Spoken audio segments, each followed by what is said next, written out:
भूकंप जो आया है वो बेसिकली पश्चिमी नेपाल मतलब वेस्टर्न नेपाल रीजन में है, जो कि हमारे उत्तराखंड के रीजन से सटा हुआ है जोन है।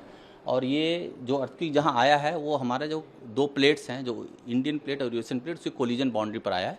और अगर पास्ट में भी अर्थक्वेक देखें तो यहाँ पर नवंबर में भी अर्थक्वेक आ चुके हैं, अभी रिसेंट में जनवरी में भी आए हैं, दैट इज 6.3 मैग्नीट्यूड का अर्थक्वेक था, ठीक है, जो कि दिल्ली में भी फेल्ट हुआ। अभी का जो अर्थक्वेक आया है वो अगर यहाँ पर आप मैप देखेंगे तो ये जो है 6.2 का है, जो कि बहुत सैलो डेप्थ पर था, मतलब 5 किलोमीटर डेप्थ पर आया अर्थक्वेक ही आया है, जो कि 14:51 पर आया। और अभी तक इस अर्थक्वेक के आने के बाद, क्योंकि जैसे बड़े अर्थक्वेक आते हैं उसके बाद उसके आफ्टर शॉक्स भी होते हैं, तो ये अर्थक्वेक जो अभी आए हैं उसके अभी तक हम लोग 2 आफ्टर शॉक भी रिकॉर्ड कर चुके हैं इस रीजन में। जैसे आप देख रहे हैं रेड वाला जोन देख रहे हैं, ये 2 आफ्टर शॉक उसी रीजन में 10 किलोमीटर के अराउंड में आ चुके हैं। और जैसा कि मैंने पहले ही बताया कि ये कोलिजन बाउंड्री यहाँ पर अगर पास्ट में भी देखें तो बड़े अर्थक्वेक आ चुके हैं, जैसे नवंबर में आए हैं 5.8 के, 6.2 के जनवरी में आए, और अभी जो है ये 6.2 का फिर ये अर्थक्वेक आया। ये सब जितने भी अर्थक्वेक हैं ये सब वेस्टर्न नेपाल में कंसंट्रेटेड है। और एक कोलिजन बाउंड्री जहाँ स्ट्रेस बिल्डअप होता है और एनर्जी जब स्ट्रेस बिल्डअप होता है तो अगर उसकी जो रॉक की कैपेसिटी होती है उसके बियॉन्ड जाती है तो वो ब्रेक होता है, और ब्रेक होने पर अर्थक्वेक आते हैं। तो जैसे हिमालयन कोलिजन बाउंड्री अर्थक्वेक आते रहते हैं। अगर ये अर्थक्वेक देखा जाए तो कहाँ कहाँ फेल्ट हुआ, अगर इसकी इंटेंसिटी की बात की जाए कि इसकी इंटेंसिटी कितनी थी, तो अगर यहाँ पर देखें तो इस अर्थक्वेक की इंटेंसिटी अगर देखा जाए तो 6 था, जो कि हम लोग ने इमीडिएटली अर्थक्वेक जैसे डिसमिनेट किया उसका 6। और दिल्ली में अगर आप देखें तो ये स्लाइटली फेल्ट था, मतलब 3 की मैग्नीट्यूड थी दिल्ली रीजन को जो कवर करता है। और उसी दौरान अगर देखा जाए तो पब्लिक से बहुत रिस्पांस आया। देखिए अब तक हमारे पास 1 घंटे बीत चुके हैं अर्थक्वेक के, 70 रिस्पांस आ चुके हैं।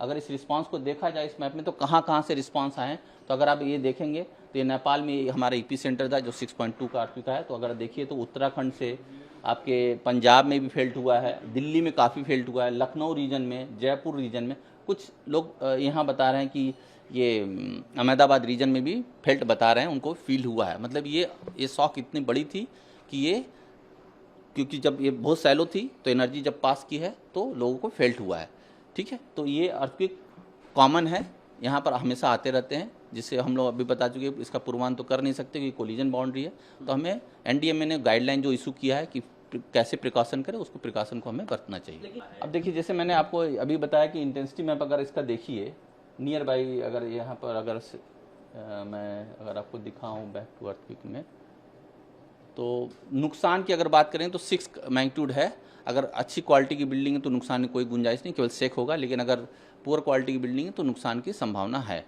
अभी इसका जैसे रिपोर्ट अगर हम ये बता रहे हैं यहाँ पर, अगर हम देखें कि अगर ये देखा जाए तो 6.2 का अगर इंटेंसिटी मैप देखें हम आपको बताएं तो ये यहाँ अगर इसका लीजेंड देखें तो ये बताता है कि 6 का मतलब स्ट्रांग है। तो स्ट्रांग में जनरली क्या होता है कि बिल्डिंग में क्रैक्स आते हैं, बिल्डिंग फॉल नहीं होती। 6 का मतलब ये है, अगर काफ़ी अगर डिजास्टर होगा, ड्वेल होगा तो बिल्डिंग कोलैप्स होती है। तो 6 का मतलब बिल्डिंग में क्रैक्स, दरारें आ सकती हैं।